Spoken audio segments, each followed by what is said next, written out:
is from Rawalpindi Medical College and currently is doing training in ophthalmology. शुक्रिया Annie आपने time निकाला and you are here to share your experience. So Annie सबसे पहले तो मैं पूछना चाहूँगा जैसे हमारे पाकिस्तान में बहुत सारी एक फैमिलीज़ का और बचपन से बच्चों का एक ख्वाब होता है डॉक्टर बनने का. तो क्या आपका भी यही ख्वाब था या आप कुछ और बनना चाहती थी लेकिन जस्ट आप अपने फैमिली के कहने पे आपने एमबीबीएस में आई और फिर अपनी आपको आपने इस प्रोफेशन के लिए किया. Uh, Thank you, Farhan. Thank you so much. I am pleased to be part of this journey. जी बिल्कुल ऐसे ही है कि आपको पता है कि हमारी सोसाइटी में ऐसे ही होता है कि बच्चों पे बचपन से एक प्रेशर होता है या उनको उनके ब्रेन्स को या उनके माइंडसेट को ऐसे मॉडल किया जाता है कि भाई आपने बड़े होके तो डॉक्टर ही बनना है. हाँ. अब मैं देखती हूँ कुछ के बच्चे समझदार हैं, वो डिफरेंट फील्ड्स में जाते हैं. अब पेरेंट्स भी उस तरह से प्रेशराइज नहीं करते, बट ऑब्वियसली 20-25 ईयर्स बैक जब हम छोटे थे तो हमें बिल्कुल यही चीज बस सिखाई और बताई जाती थी कि तुम सबने डॉक्टर बनना है. हाँ जी. तो हमारे पास ऑप्शन था भी नहीं, मतलब हमें पता ही नहीं था. हम्म.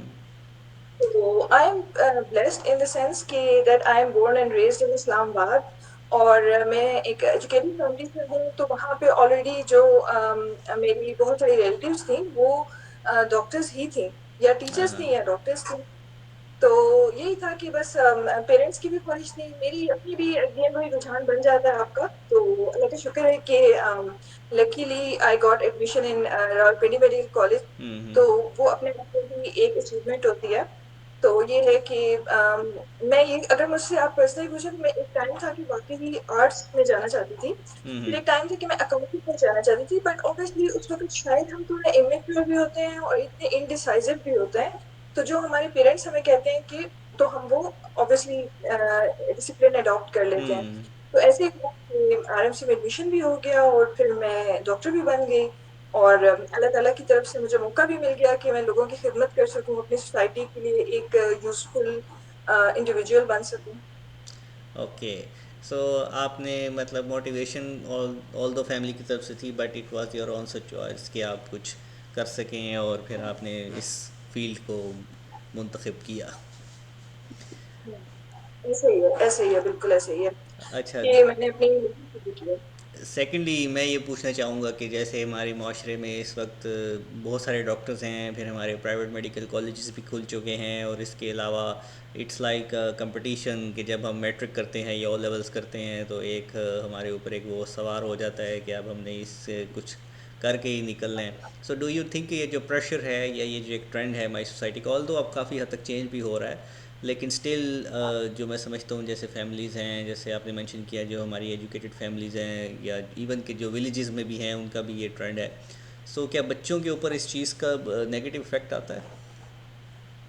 आई थिंक बिल्कुल आता है. अगर आप बहुत ज्यादा बच्चे को प्रेशराइज करेंगे या हम्म. उसको सिर्फ एक ही ऑप्शन देंगे तो ऑब्वियसली उसके पास कोई और ऑप्शन नहीं होती है. और एक सोसाइटी के चलने के लिए खाली डॉक्टर्स ही होना तो जरूरी नहीं है. बैंकिंग है, या. अकाउंटिंग है, देन सोशल मीडिया है, मैस कम्युनिकेशन है, और कितनी सारी फील्ड्स हैं. लेकिन जब हम उसको नैरो डाउन कर देते हैं तो ऑब्वियसली वो आउट ऑफ द बॉक्स जाके सोचता ही नहीं है. और आई थिंक कि 20 ईयर्स तक आपका वही राइट टाइम होता है कि आप उसके ऊपर मतलब आप अपने जो इंटेलिजेंस होती है उसको में कुछ एडअप करें. लेकिन अनफॉर्चुनेटली पहले ऐसा ही होता था कि पेरेंट्स कहते थे, जज करते थे. आपकी सोसाइटी का भी बड़ा प्रेशर होता था कि भाई हर फैमिली में एक डॉक्टर तो होना ही चाहिए, आर्मी ऑफिसर बनना है, हाँ जी. डॉक्टर बनना है, और हमारे पास कोई सेकंड चॉइस नहीं थी. देन ऑब्वियसली विद टाइम अब मतलब अल्लाह का शुक्र है कि पाकिस्तान के अंदर तो बहुत ज्यादा इंप्रूवमेंट आ गई है. अब लोग इस चीज को अंडरस्टैंड करते हैं कि हर फील्ड जो है वो प्रेस्टिजियस है और इम्पोर्टेंट है.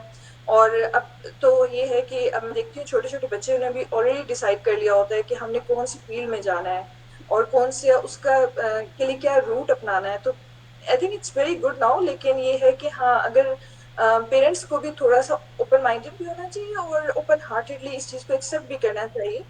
जैसे कि मेरा अपना एक्सपीरियंस है कि मैं I started off as a doctor, I am still practicing. But जो मेरा पैशन है वो इस वक्त कम्युनिकेशंस एंड ट्रेनिंग है, verbal and non verbal communication के ऊपर ट्रेनिंग देना है. तो this is what I am doing with passion. तो वो मुझे हम्म. करके बहुत खुशी होती है. तो ये है कि चीज आप उसी में एक्सेल कर सकते हैं जिसमें जो आप बहुत खुशी खुशी करते हैं, ना कि जो अंडर प्रेशर करते हैं.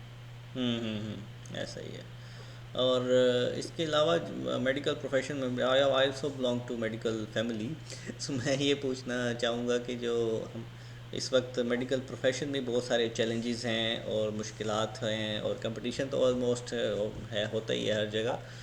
बट इस वक्त जो प्रोफेशनली एक हमें बताया जाता था, या जब आपने पढ़ा होगा जो आपके टीचर्स थे, और उसके बाद अब जैसे ट्रेंड हो रहा है, तो आप समझती हैं इस वक्त मेडिकल एजुकेशन में भी वो डिटोरेशन आई है, या वो जो क्वालिटी या वो जो एक मोटिवेशन और इंस्पिरेशन होती थी प्रोफेशन की वो कम हो गई है, ऐसा है? आई थिंक कि अगर हम ये बात करें कि प्रोफेशनल चैलेंजेस तो ऑब्वियसली वो अब भी हैं, पहले भी थे लेकिन अब भी हैं। और जहाँ तक मोटिवेशन की बात है तो हाँ जी बिल्कुल, that's a fact. Sometimes even I get to ask this question कि जी आपने अपनी फील्ड चेंज क्यों कर ली है? Hmm. Why even you being a doctor, और अगर आप प्रैक्टिस भी करें तब भी आप दूसरी साइड को क्यों ऑप्ट करते हैं? तो उसकी वजह ये होती है कि ऑब्वियसली स्टिल अनफॉर्चुनेटली जितनी हम पढ़ाई करते हैं, जितनी हम मेहनत करते हैं और जितनी हमारी टफ ड्यूटीज होती हैं, जैसे कि हमारे नेशनल डेज पे कोई ऑफ नहीं होता और हमने ईद वगैरह पे भी हम्म। हमारा ये होता है कि हम में से कोई ना कोई ड्यूटी पे होता है। हाँ जी। तो तरीका ये है कि जब आपको उस तरह से एप्रिसिएशन नहीं मिलती, उस तरह से आपको सैलरीज नहीं मिलती, अपॉर्चुनिटीज नहीं मिलती, because obviously the number of people now are graduating is more than the number of opportunities in hospitals ना। तो फिर बड़ी डिमोटिवेशन भी होती है, लोग फील्ड भी चेंज करते हैं, समटाइम लोग मुल्क भी छोड़ के जाते हैं और फिर सोचते हैं कि शायद हमें किसी दूसरी जगह पे बेटर अपॉर्चुनिटीज मिल जाए। तो ये है कि बिल्कुल चैलेंजेस हैं और प्रोफेशनल भी हैं और फिर फाइनेंशियल चैलेंजेस भी बिल्कुल हैं। या ऐसा ही है। और अनिका, आपकी जो मोटिवेशन है वो ऑप्थल्मोलॉजी में क्यों आई है, और आप इसमें आगे क्या करना चाहती हैं, आपके क्या गोल्स हैं? अच्छा, तो इसमें ऐसा था कि आई एम अ ग्लासेस वेयरर, और मैं बचपन से ही जब डॉक्टर्स के पास जाती थी, विजिट करती थी, तो मुझे वो बड़े इंस्पायर करते थे, मुझे बड़ा अच्छा लगता था। अम, और मेरी फैमिली में ऑलमोस्ट सब डिसिप्लिन्स में है लेकिन आई की फील्ड में अभी तक कोई नहीं है। तो ये भी एक था कि मुझे कोई डिफरेंट सी फील्ड करनी चाहिए, बिकॉज क्लैश नहीं आना चाहिए वरना फिर फैमिली में। तो ये था कि लकीली मैं जो चाह रही थी वो मुझे मिल भी गया और फिर मुझे अपॉर्चुनिटीज मिलती गई। और फिर मैंने मुझे ये फील्ड से, और आप जितना इसमें काम करते जाते हैं आपको उतना प्यार होता जाता है इससे फिर। क्या ऐसा ही है? और इस पे अब तो बहुत सारी, जैसे सर्जिकल है या इंटरनल मेडिसिन है, उसमें आगे फर्दर इतनी सारी डोमेन्स आ चुकी हैं, तो मेरे ख्याल में अब तो बहुत सारी अपॉर्चुनिटीज़ निकलती जा रही हैं, एडवांसमेंट भी होती जा रही है, टेक्नोलॉजी भी आ गई है। और इसके साथ साथ जो प्रोफेशन के साथ साथ, what want to you share about your personal life, for example if you are married, so आप समझती हैं एक डॉक्टर की ज़िंदगी फैमिली के साथ चलना hard, what I see have seen in my family, मुश्किल हो जाता है सम टाइम, क्योंकि डॉक्टर्स की लाइफ भी रूटीन ऐसी होती है, स्पेशली फीमेल डॉक्टर्स के लिए सम टाइम फैमिली के साथ it's difficult. So do you think it's okay, you can manage, और स्टिल फैमिली के साथ प्रॉब्लम है? देखिए मैनेज तो करना पड़ता है। So I start with telling a story कि ऐसा था कि जब मैंने अपनी प्रोफेशनल लाइफ ज्वाइन की तो बहुत सारे डिफरेंट चैलेंजेस थे, जो कि एक तो फीमेल्स के लिए एक्सेप्टेंस बड़ी मुश्किल होती है, उनको अच्छी पोजीशन पे देखना, फिर मेल कोलीग्स का उनको एक्सेप्ट करना, मतलब usually you get rejected, disrespect और डिसमिसल। तो और फिर ये होता है कि फीमेल्स से एक्सपेक्टेशन भी पूरी पूरी होती हैं। अब जैसे आपने कहा कि फैमिली में, तो फैमिली में ये है कि they have no issue if I am pursuing my career, but उनको वो सारी चीजें चाहिए जो एक नॉन वर्किंग वुमेन घर में करती है। तो they are happy as far as आप घर की सारी ड्यूटीज पूरी कर रहे हैं। तो ये है कि ऑल्दो कि आपकी ड्यूटी डबल हो जाती है, but as far as you are committed and you want to be someone, तो फिर उसके लिए वो कहते हैं ना कि नो पेन नो गेन, तो वो तो फिर कंप्रोमाइजेस करने पड़ते हैं और फिर थोड़ी सी एफर्ट भी ज्यादा लगानी पड़ती है। So you think as a wife and mother, you still feel it's like a challenge for you? Obviously some time I do get exhaust, जब बहुत ज्यादा रिस्पॉन्सिबिलिटीज पड़ती हैं तो you do get exhaust, but फिर बंदा सोचता है ना कि for instance, to be honest अभी हमारे मुल्क में जो है ना जॉब अपॉर्चुनिटीज बहुत कम है and only the lucky Hmm. Once get those. तो at times I do think कि भाई अब मुझे जॉब छोड़ देनी चाहिए, नहीं भाई अब मुझे घर पे ही ध्यान देना है, अपनी फैमिली पे ही ध्यान देना है। लेकिन फिर मैं सोचती हूँ कि भई अगर अभी मैंने थोड़ी-सी अपनी आसानी के लिए छोड़ दिया ना, तो फिर दोबारा रीजॉइन करना और दोबारा अपॉर्च्युनिटी मिलना, बिकॉज़ एज़ ऑफ नाउ मैं जहाँ पे काम कर रही हूँ तो that's a very renowned hospital in Rawalpindi.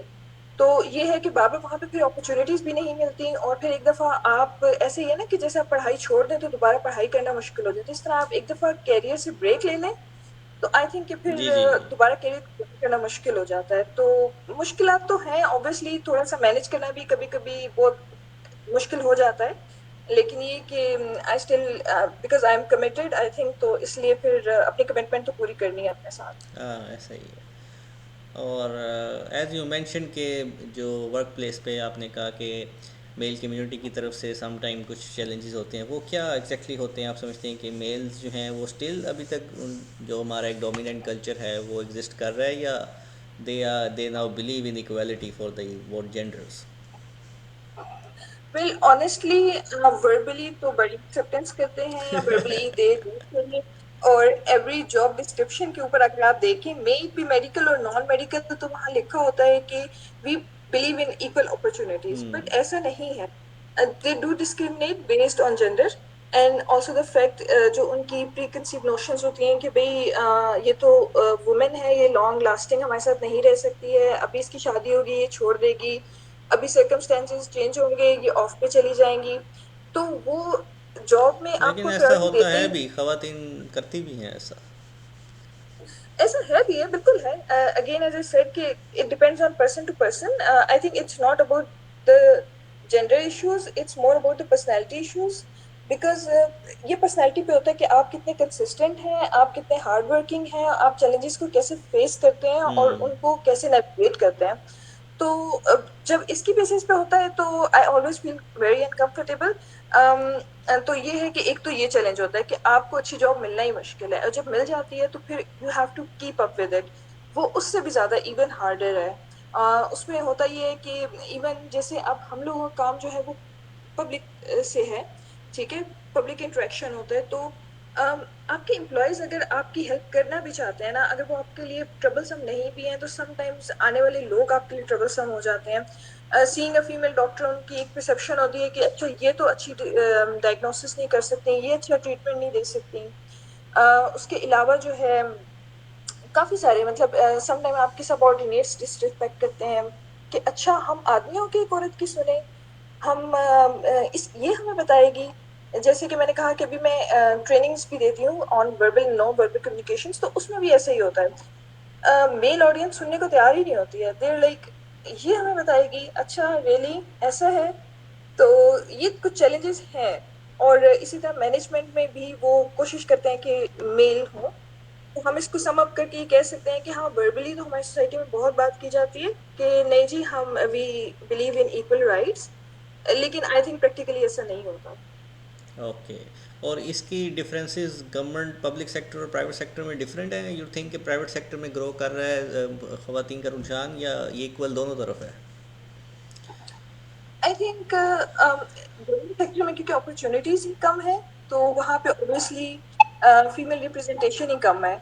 और जो प्राइवेट सेक्टर्स हैं उसमें ये है कि वहाँ पे अपॉर्चुनिटीज ज्यादा है, तो आई थिंक रिप्रेजेंटेशन भी ज्यादा है, देन डिस्क्रिमिनेशन तो है, हम ये नहीं कह सकते हैं। हाँ कई जगह ऐसा जरूर है कि कई सेक्टर्स में कई ऑर्गेनाइजेशन में फीमेल्स को प्रायोरिटाइज किया जाता है, बिकॉज दे थिंक कि उन्हें पता है कि लड़कियां जो है वो टिक के काम करती हैं, ठीक है, अब उन्हें काम है तो वो अपना काम करके उठेंगी। लेकिन जो लड़के होते हैं, मर्द हजरात होते हैं, हमें पता है कि वो जरा सी उनकी पर्सनैलिटी ऐसी होती है कि वो कंसिस्टेंटली नहीं बैठ सकते। हम्म। तो एट टाइम्स के ये चीज भी मैंने देखी है कि लोग प्रेफर करते हैं कि कुछ कामों के लिए फीमेल्स हों ताकि वो उनसे ज्यादा से ज्यादा काम ले सके। हाँ व्हेन इट कम्स टू पे obviously they will just come up straight forward and से कि आपने कौन सा घर चलाना है आपको इतनी जरूरत तो नहीं होगी। हम्म। हाँ, कंसिस्टेंसी का आप कह सकती हैं कि, but again not we can say कि हर एक ऐसा होता है, बट जनरली हाँ हमारे यहाँ कुछ ऐसी चीज़ें हैं कि मेल्स जो हैं वो इतना कंसिस्टेंट नहीं होते, लेकिन जो ख़वातीन हैं वो ज़्यादा कंसिस्टेंसी से फोकस करती हैं। But on the other hand, जैसा कि आप इस वक्त हम मीडिया की एक बूम में रहते हैं और उसमें आपके मीडिया के पॉजिटिव एस्पेक्ट्स भी हैं, जैसे हम भी इस वक्त मीडिया के थ्रू इस वक्त एक टॉक कर रहे हैं, लेकिन इसका असर आया है आप समझते हैं प्रोफेशनली लोगों के ऊपर? कि पहले हमारे माशरे में एक होता था कि मेडिकल डॉक्टर या एक सर्जन और एक फिजिशियन, उसकी एक ग्रेस होती थी और वो कहा जाता था कि वो ये छोटी मोटी चीज़ों में इस तरह से इंटरेस्ट नहीं लेते या वो, तो अब आप देखें मेडिकल डॉक्टर्स भी इन्फ्लुएंसर्स हैं और वो भी बहुत सारी चीज़ें कर रहे हैं, तो आपके नज़दीक ये चीज़ पॉजिटिव है या ये पॉजिटिव नहीं है? I would say both. अगर तो आप उसका पॉजिटिव यूज कर रहे हैं तो वो पॉजिटिव है, बिल्कुल है। हम कई मोटिवेटर्स देखते हैं, इवन कई डॉक्टर्स हैं जो एजुकेशन पर्पज के लिए आ रहे हैं। While on the other hand अगर हम कुछ इन्फ्लुएंसर्स की बात करें तो we could name a dozen of those influencers जो सिर्फ अपनी पर्सनल लाइफ को शेयर करने के लिए करें, and then they put the prefix as doctor, ताकि लोग जो है वो अट्रैक्ट हो। तो मिस यूज तो ऑब्वियसली किसी भी चीज का बैड है। And then if you are a doctor और any person that is coming on social media, तो आपके ऊपर बड़ी भारी जिम्मेदारी होती है कि आप जो कंटेंट क्रिएट कर रहे हैं, जो इन्फॉर्मेशन आगे दे रहे हैं, वो ऑथेंटिक होनी चाहिए, वो किसी की दिल आजारी के लिए नहीं होनी चाहिए, और वो फिर आपकी अपनी रेपुटेशन भी मैटर करती है आपकी, बेस्ड ऑन योर कंटेंट। तो आई थिंक कि कुछ डॉक्टर्स ऐसे हैं जो एजुकेट करते हैं या अपने इवन बिजनेस को ग्रो करने के लिए सोशल मीडिया को यूज करते हैं, तो आई वुड से कि दैट्स गुड। लेकिन ऑब्वियसली जैसे कि कॉस्मेटिक सर्जरीज हैं या लेजर सर्जरीज की, जो इवन आई की भी हैं, हम उसकी बात करें तो ऑब्वियसली उसके लिए बहुत ज्यादा मिस इन्फॉर्मेशन दी जाती है, and using the name doctor, तो दे नो कि पीपल ट्रस्ट दीज। हम्म। वो गलत है। लेकिन अदरवाइज ये कि अगर आप उसको अपनी पर्सनल ग्रोथ के लिए यूज कर रहे हैं या बस गुड इन्फॉर्मेशन के लिए कर रहे हैं, I think there is no harm in it. Agreed. Okay.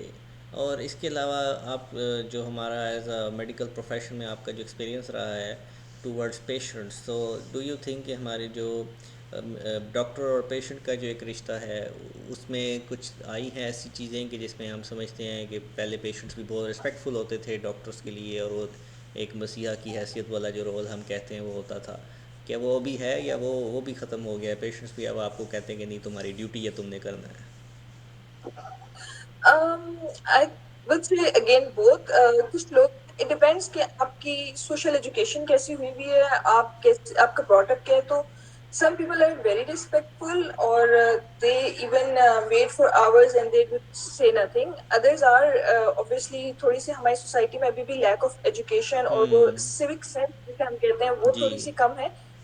तो उसकी वजह से कभी कभार ऑब्वियसली हो जाता है, प्रॉब्लम दोनों तरफ से आ जाती हैं। समटाइम हम भी कम्युनिकेट बहुत अच्छे से नहीं कर पाते, वो ट्रांसपेरेंसी नहीं होती है, और they would feel left out और दे वुड फील अनहर्ड, तो फिर वो भी रिएक्ट करते हैं। आई थिंक इसमें अगेन वही वाली बात है कि सोशल मीडिया का बहुत रोल है, क्योंकि सोशल मीडिया के आने के बाद ना एवरीवन फील्स द राइट कि हमें बोलना चाहिए। कुछ हमारे पिछले दिनों में ऐसे कुछ लोग आए हैं जो सिर्फ इसलिए मशहूर हो गए बिकॉज दे मेड वीडियोज और they made content against doctors. तो हम्म। ये है कि आपको लगता है कि नहीं, अगर हम कंप्लेन करेंगे ही तो हमारा काम होगा, हम शाउट करेंगे तो हमारा काम होगा, लेकिन आई थिंक ऐसा नहीं है। अगर आप तरीके से कम्युनिकेट करेंगे और बाय द बुक चलें तो फिर कोई प्रॉब्लम नहीं होती है। लेकिन स्टिल आई वुड से कि थोड़ी सी अभी हमें सिविक सेंस।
मैम आवाज़ आ रही है? मैम आवाज़ आ रही है आपको? आपको आवाज आ रही है? जी जी, मुझे आ रही है, आपको आ रही है मेरी? आपको आवाज़ आ रही है मेरी?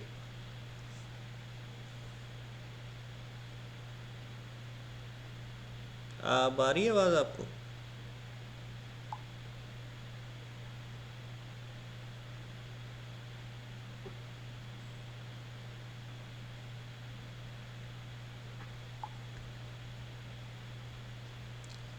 आपको मेरी अब आवाज आ रही है? जी मुझे आपकी आ रही है, लेकिन आपकी मुझे नहीं आ रही। अब हाँ आ रही है? जी जी। अब क्लियर है? हाँ आप ठीक है, आपको मेरी आ रही है? हाँ जी, बिल्कुल आ रही है। अच्छा, ये पता नहीं क्या कोई इशू हो गया था। Okay, anyways last two question I will ask. Okay ma'am, ये बताइएगा कि जैसे आपने पेशेंट्स का ये मेंशन किया कि ये डिपेंड करता है, आई think it's also depend on the personality of patient and overall society behaviour towards, like जैसे आपने मेंशन किया कुछ लोग डॉक्टर्स के ख़िलाफ़ एक वो शुरू कर देते हैं कि डॉक्टर्स ने ये किया, डॉक्टर्स ने वो किया। बट उसमें जो हमारी पेरिफेरल एरिया है, जो पेरिफेरल एरिया जैसे इस्लामाबाद, लाहौर या बड़े सिटीज़ में तो कम ही ऐसी चीज़ें आप देखते हैं, but I think peripheral areas में कुछ ऐसा है जहाँ पे जैसे डॉक्टर्स की कुछ शायद उतनी एथिकल अप्रोच नहीं है, जिसकी वजह से ऐसे प्रॉब्लम भी सामने आते हैं। बिल्कुल, बिल्कुल आप सही कह रहे हैं। मैं आपकी इस बात से बात करती हूँ। आई थिंक में ना एक ऐसा टॉपिक ज़रूर होना चाहिए कि जिसमें हम उन्हें ये बता सकें अपने आने वाले फ्यूचर के डॉक्टर्स हैं या जो भी हमारे फ्यूचर के इंजीनियर्स हैं, बैंकर्स हैं, whatever whoever the graduate is, hmm. उनको थोड़ा हमें एजुकेट ज़रूर करना चाहिए। आई थिंक एक पूरा इसके ऊपर सब्जेक्ट होना चाहिए कि कैसे आपने कम्युनिकेट करना है वर्बली भी और नॉन वर्बली भी। समटाइम्स ऐसा होता है कि आप बात ठीक कर रहे होते हैं लेकिन आपकी टोन, आपकी हम्म। पिच, बॉडी लैंग्वेज ऐसी होती है जो अगले को जी। ट्रिगर कर देती है। तो आई थिंक कि टू विन अ सिचुएशन ये स्किल्स, ये सॉफ्ट स्किल्स भी बहुत इंपॉर्टेंट है। तो मैं समझती हूँ पर्सनली कि अब I have got an invitation from a few universities about this, लेकिन अगेन एक लेक्चर इनफ नहीं होता। आई थिंक कि एक पूरा सब्जेक्ट जरूर होना चाहिए इसके ऊपर। ऑफ कोर्स ये तो एक उसकी लेक्चर की बात नहीं है, ये like a proper subject training and we have to do a lot of things on that, then we can do.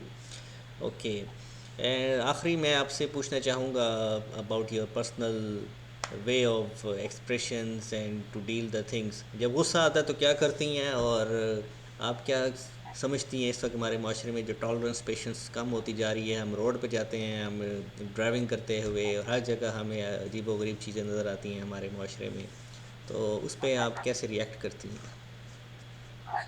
अच्छा, सो फर्स्ट क्वेश्चन फॉर या when I was in my teenage और early 20s, तो बिल्कुल गुस्सा आता था और हम रिएक्ट भी बड़े इम्पल्सिवली उसको कर देते थे। तो उसके कॉन्सिक्वेंसेस भी फिर हमें फेस करने पड़ते थे। जो प्रॉब्लम्स में आती थी उसको फिर भुगतना पड़ता था। तो ये है कि मैंने टाइम के साथ ये सीखा कि कौन सी हमें बात करनी चाहिए, कैसे हमें अपनी आप को कंट्रोल करना चाहिए, काम रहना चाहिए और फौरन रिएक्ट नहीं करना चाहिए। Because spontaneous.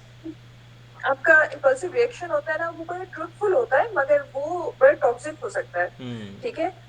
आपके लिए भी और अगले बंदे के लिए भी, और फिर आप उसको रिग्रेट करते हैं। तो इसलिए ये है कि मैंने अब इवेंचुअली विद टाइम ये सीखा है कि जब भी गुस्सा आए ना तो थोड़ा-सा आप खामोश हो जाएँ, थोड़ा-सा कंट्रोल कर लें। 1-2 दिन बाद जवाब दे लें या फिर कभी बाद में अपना स्कोर सेटल कर लें। तो बिल्कुल टॉलरेंस की जहाँ तक बात है, तो टॉलरेंस तो वाक़ई हमारी सोसाइटी में बहुत ज़्यादा कम हो गई है। There is no tolerance for people in your home, there is no tolerance for your neighbours, there या। Is no tolerance for your citizens.